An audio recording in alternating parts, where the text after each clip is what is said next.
आज की कहानी का शीर्षक है अनोखा मिलन। बदतमीजी की भी हद होती है। पता नहीं कोई शर्म लिहाज नहीं है इनमें। 1.5 वर्षीय मनु को गोद में उठाए सुधा बरबराती हुई बालकनी से अंदर कमरे में घुसी। अरे क्या हो गया और ये इतना गुस्सा किस बात पर हो रही हो? मोहन ने अपनी पत्नी सुधा का तमतमाया चेहरा देखा और पूछा।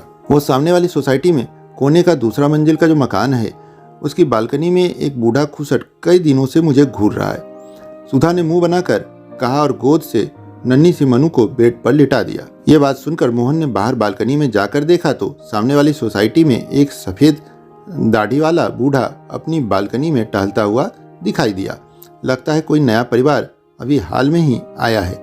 मोहन अंदर कमरे में जाकर सुधा से कहा, जो मनु को थपकिया देकर सुलाने का प्रयास कर रही थी। हाँ, यही कोई 15-20 दिन हुए हैं, पर मुझे बालकनी में सिवाय उस बूढ़े के कोई और कभी नहीं दिखाई दिया।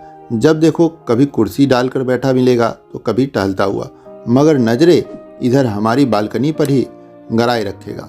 बूढ़ा खुसट, अपनी सफेद बालों का अपनी उम्र का भी ख्याल नहीं है। सुधा लगातार बड़बड़ा रही थी।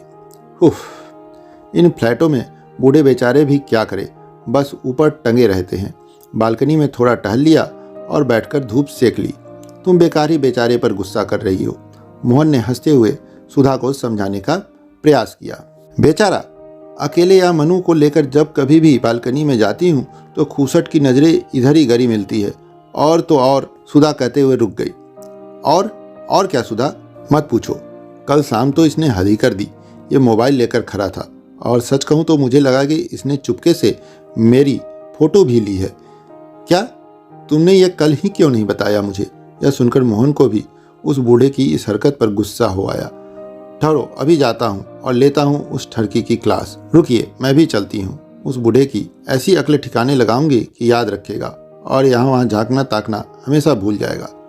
तभी काम वाली रमा वहाँ आ गई अपने काम निपटाने के लिए। अरे रमा, आ गई तू? जरा मनु का ख्याल रखना, हम अभी आते हैं, कहकर दोनों तेजी से नीचे उतरे और भन्नाए हुए से सोसाइटी में रहने वाले बूढ़े के फ्लैट की सीढ़ियाँ चढ़ गए। बेल बजाने पर दरवाज़ा बूढ़े ने ही खोला। उन्हें देख बूढ़े के चेहरे पर मुस्कान तैर गई। अरे आप आइए आइए, अंदर आ जाइए। कमरे में नाम मात्र उजाला था। दीवार से लगे एक दीवान पर कोई लेटा था। दीवान की बगल में 2 कुर्सियां और 2 मोढ़े रखे थे। इससे पहले मोहन या सुधा कुछ कह पाते, एक अस्फुट सा स्त्री स्वर कमरे में उभरा, जिसके शब्द मोहन और सुधा समझ नहीं पाए। बूढ़े ने कमरे की लाइट जला दी तो कमरे की हर चीज साफ साफ दिखाई देने लगी। ये पूछ रही हैं कौन आया है? पिछले 1 साल से अधरंग है, इस बेड पर ही रहती हैं, कहते हुए बूढ़ा बुढ़िया के करीब सिरहाने की तरफ बैठ गया। तब तक मोहन और सुधा भी कुर्सियों पर बैठ चुके थे। अड़ी लाजो, परी के मम्मी पापा आए हैं। बुढ़िया ने लेटे लेटे गर्दन घुमाकर उन दोनों की तरफ देखा और अच्छा अच्छा कहा, जिसे बूढ़ा ही समझ पाया। बुढ़िया ने फिर कुछ शब्दों की जगह मुंह से जैसे फूंक सी निकल रही थी। ये पूछ रही हैं परी को साथ नहीं लाए? सुधा और मोहन ने एक दूजे की ओर देखा पर बोले नहीं। कल मैंने आपकी बेटी की फोटो मोबाइल पर इसे दिखाई तो बहुत खुश हुई। बोली, ये तो बिल्कुल अपनी परी जैसी है।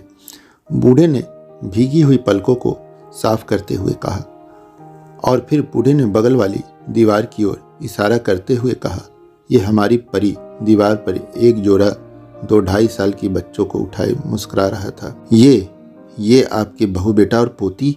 सुधा के मुंह से बमुश्किल ये शब्द निकले। हाँ, बिल्कुल ठीक पहचाना बिटिया तुमने, बूढ़े ने चाक कर कहा।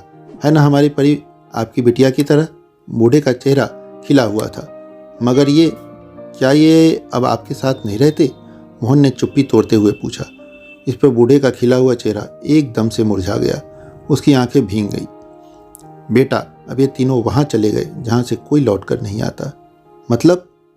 सुधा और मोहन एक साथ बोले। बेटा, गांव से शहर आए थे सब कुछ बेचकर, बेटे बहू और पोती के साथ आखिरी दिन बिताने के लिए, मगर ईश्वर को न जाने क्या मंजूर है। पहले तुम्हारी आंटी को अधरंग और फिर एक एक्सीडेंट में बेटा, बहू और हमारी परी। हमने सब कुछ खो दिया। जिंदगी बोझ लगती है मगर जीना तो पड़ता ही है ना। मेरी पत्नी है मेरी जीवन संगिनी, इसे अकेले कैसे छोड़ दूं? जी रहे थे कि यहाँ बेटे के फ्लैट में रहने आ गए। उस किराए के मकान से किस्मत देखो, मुझे उस दिन बिटिया के हाथों में हमारी परी दिखाई दी तो यूं लगा जैसे किसी ने रेगिस्तान में किसी प्यासे को पानी दे दिया हो। जब मैंने तुम्हारी आंटी को बताया तो ये परी को देखने की जिद करने लगी, तो मैंने तुम्हारे साथ उसकी फ़ोटो खींचकर दिखाई। मोबाइल फ़ोन पर ये बहुत खुश हुई। महीनों बाद इनके चेहरे पे मुस्कुराहट वापस आई। कहते हुए वह बूढ़ा चुप हो गया। तब तक मोहन और सुधा दोनों खड़े होकर चलने के हुए। वह बुढ़िया कुछ बोली। दोनों ने पीछे मुड़कर देखा तो बूढ़ा बोला, पूछ रही है कहाँ जा रहे हो? चाय तो पी लो। माँ से कहिए उनसे उनकी पोती का मिलन करवाने के लिए उनके बेटा बहू वापस आ रहे हैं। दोनों ने साथ जोड़ते हुए कहा। मोहन और सुधा ने देखा उस बूढ़े की आंखें भीगी हुई थी और दोनों हाथ आशीर्वाद देते हुए उठे हुए थे। दोस्तों, हम कभी कभी बहुत जल्दी किसी निर्णय पर पहुंच जाते हैं, लेकिन जब गहराई में जाते हैं तो पता चलता है कि जो हम सोच रहे हैं वैसा बिल्कुल भी नहीं है। ठीक इस कहानी में वैसा ही हुआ। आपके जीवन में भी ऐसा होता होगा, इसलिए किसी भी निर्णय पर पहुंचने से पहले उसकी गहराई में ज़रूर जाएं। दोस्तों, आज की कहानी आपको कैसी लगी कमेंट करके बताइएगा।